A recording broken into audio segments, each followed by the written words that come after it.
After a weekend at my aunt's celebrating my cousin's birthday, I returned home and entered a scenario that completely turned my life around. My dad had moved in his new wife and her 2 children, a girl a year younger and a boy my age. Not their presence, though, was the most stinging factor. It was discovering that my new stepsister had taken over the room I had grown up in. Every one of my possessions had been haphazardly thrown into the basement.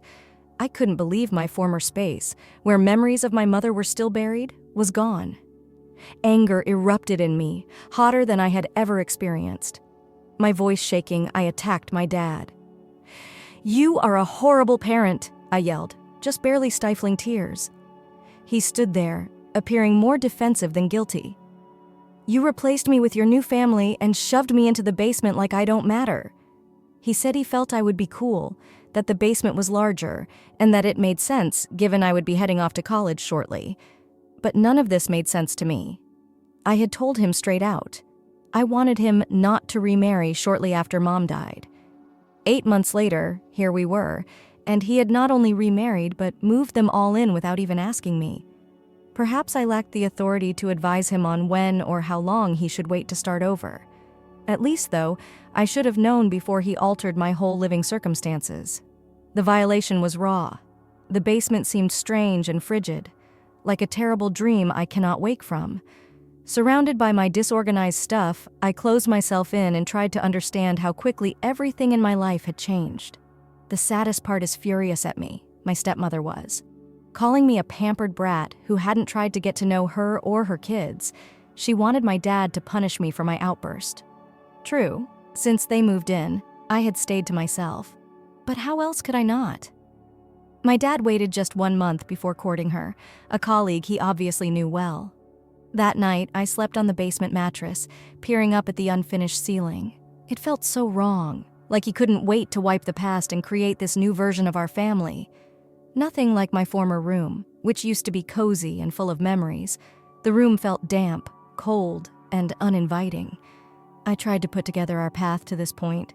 88 months. 8 short months after Mom passed away, here I was surrounded by the mess of my own possessions, pushed down the basement like an afterthought, and the house was tense the next morning. At breakfast, my dad avoided eye contact. My stepmother, Lisa, spoke angrily under her breath of my need for discipline. Her children sat at the table, eyes fixed on their plates, obviously conscious of the tension but unsure of what to say or do. Now the owner of my old room, my stepsister Abby, seemed almost guilty, staring at me then swiftly away. Her brother Mark simply ate silently. I picked at my cereal, pushing it about the bowl without chewing. I couldn't blame them. They didn't ask for this any more than I did. Trying to be laid back, my dad cleared his throat, but his words came out rigid. "We ought to chat later, right?" he remarked. I remained silent. I had no idea what would be relevant. My room vanished, the choice was taken, and I was assigned to the basement. The day wore on, each hour seeming to stretch more than the previous. Surrounded by walls that seemed to reflect all wrong with this new arrangement, I wanted not to be there. Every time I heard footsteps in the corridor or laughter upstairs, I felt a fresh surge of bitterness. Though I knew I should feel something other than anger, perhaps acceptance, maybe understanding, those emotions would not surface when nightfall fell and I heard my dad call my name. Each step felt more weight than the next as I dragged up the basement stairs. Hands pushed firmly into his pockets, he was waiting for me in the living room. Lisa watched with narrowed eyes, a few steps away, arms crossed. She obviously wanted me to be put in my place. "I know you're upset," my dad began, gaze straying between me and the floor. "Still, you have to realize that things are changing. Now we are a family." The word family was harsh, like a dagger turning in my gut. I tightened my hands, trying not to blow out. "No, Dad," I answered, sounding low but steady. "We lived as a family. I'm not sure what this is now," Lisa laughed. "You're acting dramafully," she said. "You have to come of age and embrace reality. We all want to go on." The resentment I had been carrying boiled over. "Move on? You entered my room without permission or even let me know." My dad moved forward and raised a hand as though to calm me. "Enough. My stuff was just thrown down the basement like I didn't matter. Nobody is benefiting from this, he continued, sounding more worn out than furious. We have to make this work, I said, shaking my head and struggling to breathe from the pain in my chest. Make it feasible, Dot. My voice broke as I echoed. Following that chat, I spent much of my time buried down in the basement. I never even knew where I fit in anymore. Trying to latch on to some familiar aspect of my life, I buried myself in old picture albums and souvenirs of Mom. Life seems to pass upstairs without me. Loud and assured, Lisa's voice guided Abby and Mark about the house, as they had always lived there. A few days later, my aunt called. The sound of their footsteps and conversation crept through the ceiling, reminding me of exactly how cut off I had grown from the house I knew. Mom's sister. She was the only one who seemed to know what I was going through. Her voice soft yet worried, she replied, I heard about the new changes at home. How are you doing, young man? I stopped and swallowed the lump in my throat. Not fantastic, I said. There was a break, and I could see her seated at her kitchen table, face wrinkled with anxiety. It feels like I don't even belong here anymore. Why would you not come stay with me for a bit? She said. You don't have to go through this alone. The thought appealed. Lisa's glares and the fake grins of my step-siblings, a respite from the basement. But leaving seemed as though I was giving up on my dad totally, like admitting failure. I murmured, Thank you, but I'm not sure. Listen, sweetheart, my aunt continued, her voice strong. I don't want to make things worse. You are not causing anything to get worse. Your dad must realize how this is influencing you. I promised I would think about it and hung up. If he cannot see that, perhaps some distance would help. I paced the chilly concrete floor restlessly in the conversation. Part of me wanted to dash immediately to her house, to somewhere I felt watched over and cared for. Later that evening, I went upstairs for supper. Another side of me insisted on staying and fighting for a position in this new, warped version of my family. Everyone was seated already. The table was laid. Lisa nodded curtly. Then my dad motioned for me to sit. At first, the dinner was silent, the sound of knives and forks filling the solitude. Abby then raised a question. Are you enjoying the basement? Her voice faltered as she asked. It was merely curious, not sarcastic. Surfaced by the inquiry, I looked at her. I murmured, It's fine, concentrating on my plate, seeing for a moment that she was a child attempting to negotiate this mess, rather than an invader who had seized my room. The fact was, it wasn't great. Saying so, though, would not change anything. Lisa sighed heavily. Her eyes fluttered between my dad and me as she continued, It's more space than your old room, so it's not like you got a bad deal. Under my breath, I murmured, Yeah, more space. Feeling my jaw clench and the familiar wrath simmering once more fight against the need to snap back. One warning glance from my dad indicated he was finished fighting. The rest of dinner dragged on, the uncomfortable stillness returning. When it was at last over, I silently slid back downstairs. Perched on the brink of my bed, I gazed at the boxes I had not opened. This was no longer our house. It was simply a place I slept, surrounded by memories that no longer fit this new chapter. As the home sank into the silence of the night, I thought perhaps my aunt was correct. Perhaps moving away, even temporarily, would help me decide what to do next. The next morning, I woke up to a loud knock on the basement door. My dad stood there looking more tired than usual. Can we chat? His voice lower than it had been in days, he questioned. I nodded, not feeling like having this talk. He entered and looked around at the boxes and the strewn clothing I hadn't bothered to arrange. I know things have been tough, he said, settling into the ancient recliner in the corner. I didn't handle this the right way. Hearing him say that, something shattered in me. My pulse thumping in the still room, I waited for him to carry on. I should have discussed this with you before changing so much.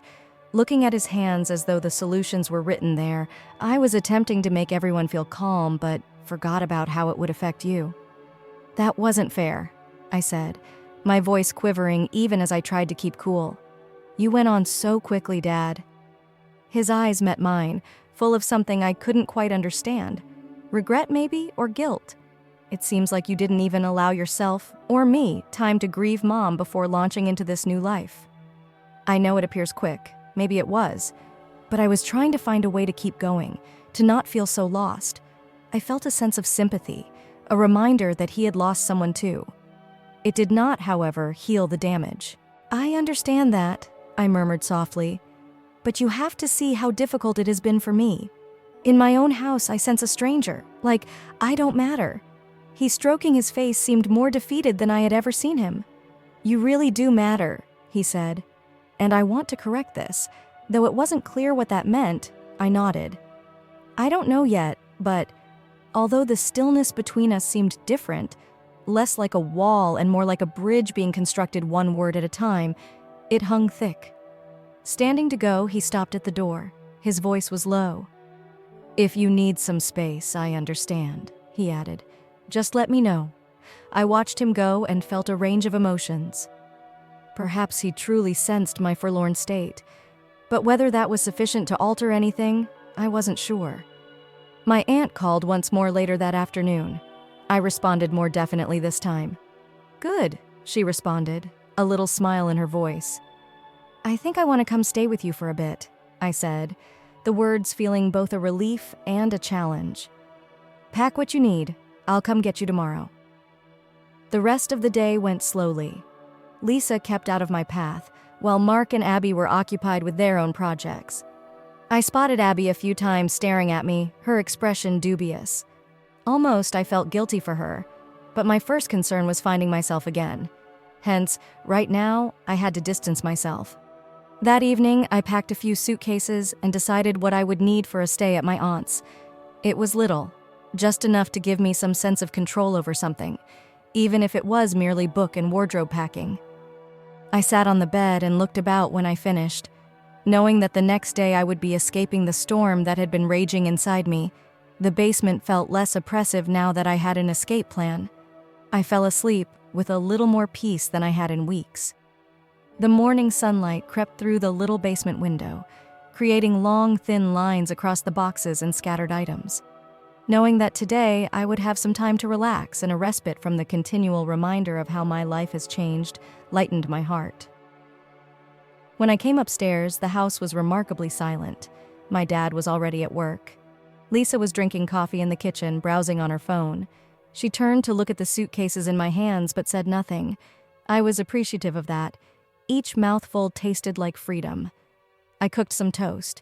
As I was finishing up, Abby came into the kitchen. She halted as she saw the bags beside the door. "Are you on your way somewhere?" Her voice hardly more than a whisper. "Yeah, just for a little while," I responded, trying to sound laid back. Her facial expression was difficult to interpret, between shocked and depressed. Though the words stayed in my throat, for a second I wanted to tell her it wasn't her fault, that this wasn't about her or Mark. Rather, I nodded at her and brought my things to the front door. The silence outside was broken by the ruckus of my aunt's ancient automobile, which sent a wave of relief. I left, the crisp morning air squarely on my face, fresh and full of opportunity. Her arms wide out, my aunt climbed out of the car. "Hey, kiddo," Mom whispered, drawing me into a tight hug that smelled like lavender and home. "Hey," I managed, feeling the tension in my shoulders start to fade. We stashed my stuff in the trunk, and I looked one more at the house. It felt like mine less, even as it stood there, substantial and known. Lisa stared from the window, her face inscrutable, as Abby hung at the doorway, moving foot to foot. Not expecting one back, I waved a little, but offered it nonetheless. Abby raised her hand slightly, a half-hearted gesture that spoke more than words could. Originally, the trip to my aunt's house was silent. She hummed gently along with the radio, not pushed me to chat. Thinking about the last 2 weeks, I gazed out the window and the homes and trees blended together. All of it rolled together like a knot in my chest. The agony of losing Mom, the shock of Dad's fast remarriage, the basement that felt more like a punishment than a room. But that knot relaxed a little with every mile we traveled. When we got to my aunt's house, familiarity embraced me. Her baking smelled cinnamon, the front steps creaked, the framed pictures of Mom and me hung on the walls felt like entering a memory where I could at last breathe. She helped me arrange my bags in the guest room, which features sunlight and nice blankets. She patted my shoulder and said, "Take your time. You're safe here." The next days combined contemplation with rest. Every evening, my aunt and I would discuss Mom and share tales that would cause us to laugh and cry. It was the first time in months I felt my pain was acknowledged, not hurried or eclipsed by someone else's chronology. I started to lose constant anger. I was simply depressed. That was fine. A few days later, my dad gave a hesitant call. He answered, "I miss you, and when you get ready, you should come home. Not pressure, just when you're ready." I inhaled deeply. "Dad, I miss you as well." There was a pause, then a quiet, "Okay." It wasn't ideal, but it was a start. As the days moved into weeks, I started to regain my feet again. I still missed Mom, and when I returned, I wasn't sure what my relationship with Lisa or my dad would look like. For now, though, I was recovering, surrounded by memories of the life I had lost, and optimism for a place where I could fit in once again. And for the first time in what felt like eternity, I felt like I might be okay. Story 2. After my son kept him out of his wedding, I refused to make him forgive my brother. My family is split over this now. Let her arrange everything, including the venue, food, music, etc. Karen decided in July of last year to plan a luxurious vacation destination wedding. The invitation arrived and went to my kid as well as to me. As soon as the page opened, I tried to reserve our hotel room and, if desired, had a +1. To put it clearly, I could not risk not finding a room. The link wasn't working, hence I had to call the hotel to make my reservation. The email confirmation said room for 2 adults, but I didn't give it much mind since I assumed the error could have resulted from the language barrier of the hotel agent. Roughly the same period. I also bought our flight tickets less than 1 month before the January wedding. Tears-filled, my sister-in-law called me to inform me Karen had made mistakes. At the time, my child was 13, and it appears that the resort was reserved for adults exclusively, so nobody under the age of 16 was allowed. When I asked whether Leo and I might stay at another hotel, they told me that since the whole resort was kid-free, my son would not even be allowed to attend the reception or the ceremony. Disappointed, I told my sister-in-law I would talk to my son about it. She maintained she and Jack wanted to personally tell him. Even yet, I knew he was rather happy about his uncle's wedding. To be really honest, my son started crying when he was told he couldn't travel. He asked them to postpone the wedding and even offered his savings as security. 30 minutes of this made my sister-in-law agitated and told him the day wasn't about him and he was acting selfishly. Leo finally apologized and went to his room. After the wedding, my kids stopped talking to my brother unless it directly affected me, like Jack had to do when he had to transmit a message he couldn't get through me. Leo would discount whatever messages Jack sent him. Leo would respond solely to basic questions like, "Can you pass the salt?" or "assist grandmother with the family get-together plates." He would distance himself from my brother, though. Jack and Mary offered to take my son on a special spring break vacation, a month after the wedding, but he turned them down and later told me he didn't want to go if Jack or Mary tried to start a conversation or ask about his education to make up for the wedding. He followed his advice, which was horrible since I knew he really wanted to visit there, and I could yet afford it. Leo's birthday fell exactly as I do every year. Would I be throwing him a party? He asked. When I responded, I was. He wanted me not to invite his uncle and aunt. He said simply that he didn't want them on his special day if they didn't want him on theirs. Since they are family and really apologize, I tried to get him to invite them. Tell my brother he wasn't invited. This past weekend, while we were at my mom's house, he began to weep. Leo's college plans came up, and this started him crying. Things grew fiery. Inquiring whether Leo still intended to attend the same university as Jack, my mother urged him to start planning. Leo answered he had changed his mind and lost interest. My kid responded that he had become bored and had chosen to study something else. I assumed you wanted to be your uncle's exact opposite. Then my mother asked, "Why would I aim to be like him?" was the recent reply from my kid. At this point, I intervened to inform Leo that although his harshness was unneeded, the damage had already been done. Hearing what he had to say, my brother and sister-in-law left right away. Last night, my brother contacted me, accusing me of being horrible for allowing my child to carry this resentment. He also claimed that I was jealous of their relationship and hence not trying to restore it. I responded that these were the outcomes of his own actions and that he was entirely responsible for letting his mother-in-law plan a wedding where my child was not invited. He hangs off the call, claiming that it was merely a small mistake and that there was no malice. My mother and a few other family members think that I should make my child forgive my brother if we are to go on. I disagree, though. Clearly hurt, my child should only be given the chance to go past his pain and forgive them when he is ready. Edit. I'm sorry for not getting back to you yesterday following seeing the Civ 7 surprise. I started fixating on A66. Having gone over every comment, I wanted to answer a question that keeps coming up. I missed the wedding.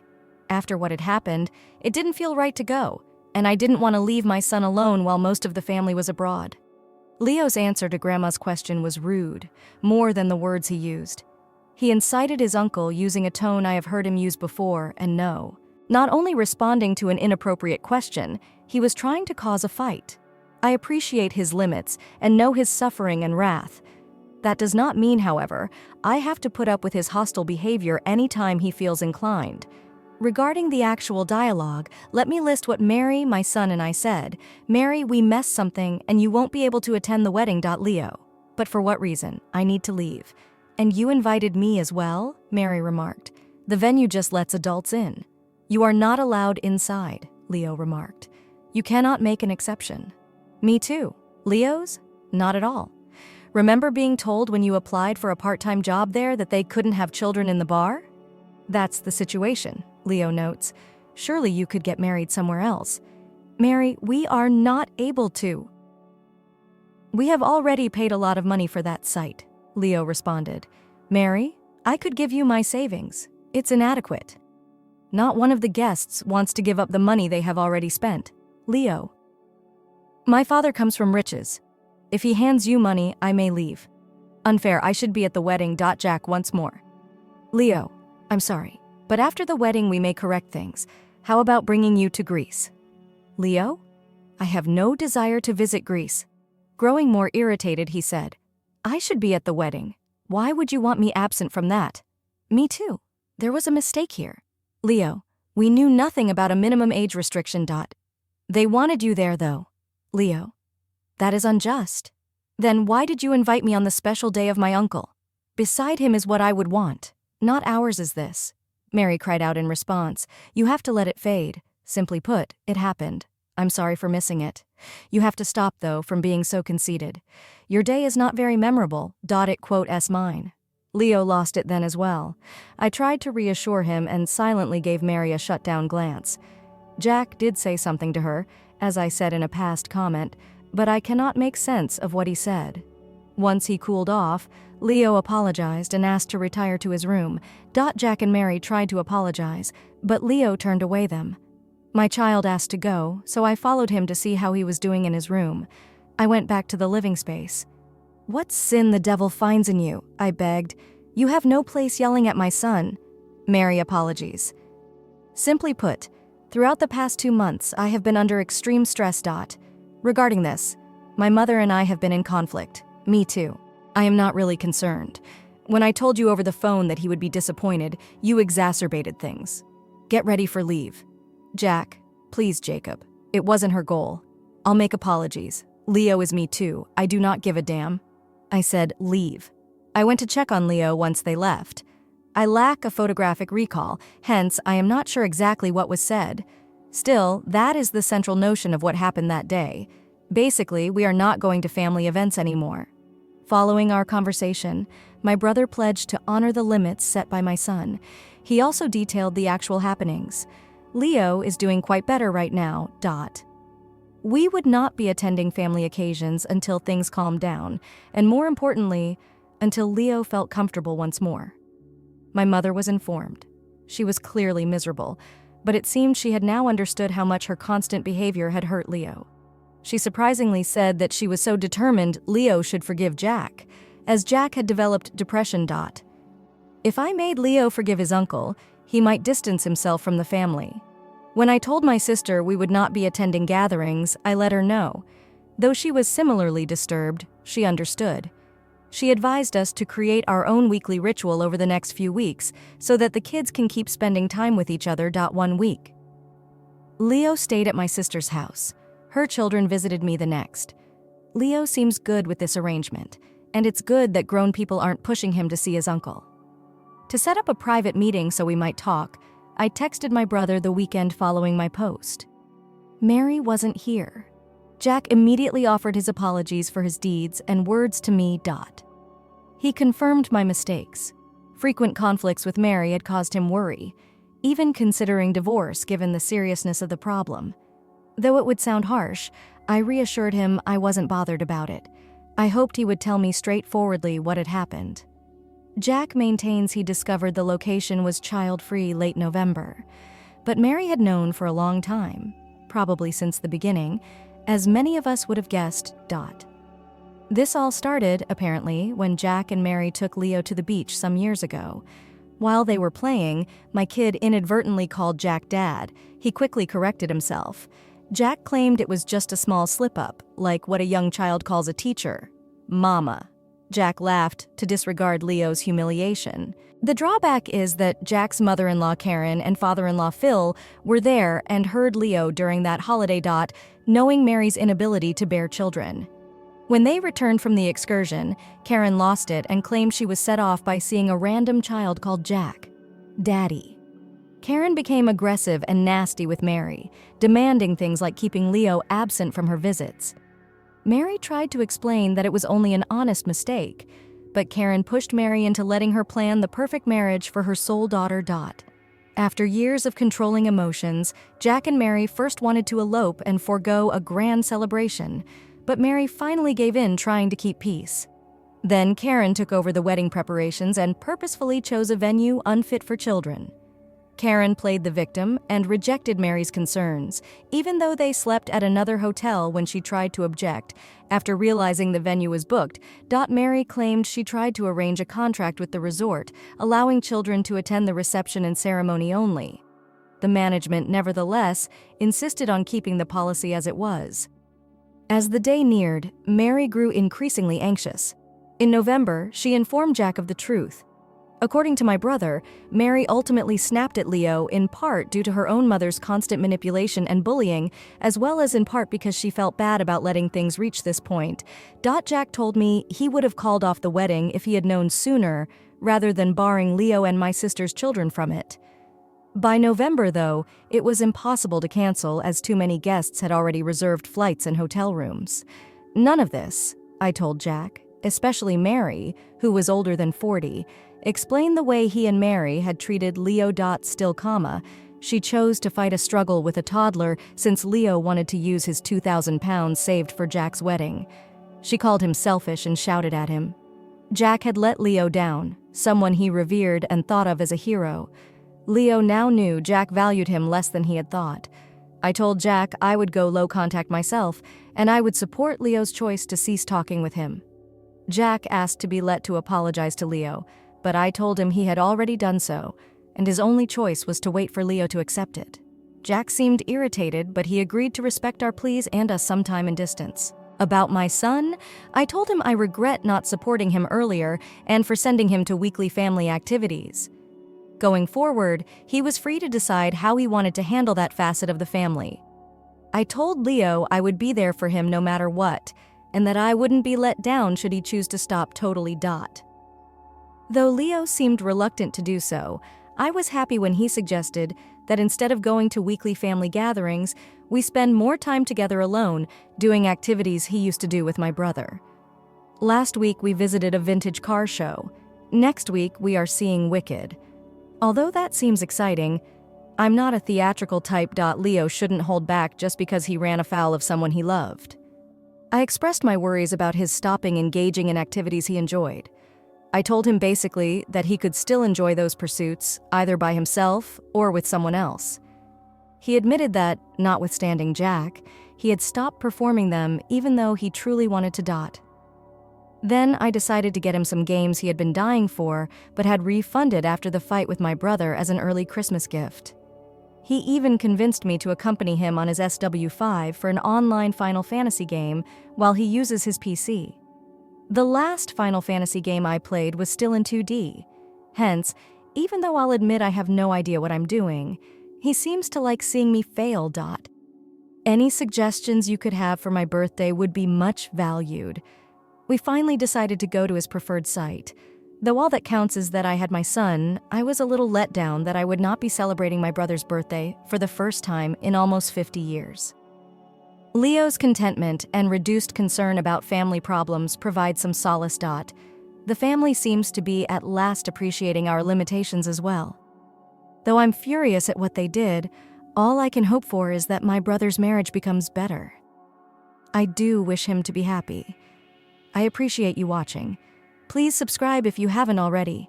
Hit the notification bell to keep informed with more startling real-life events around you.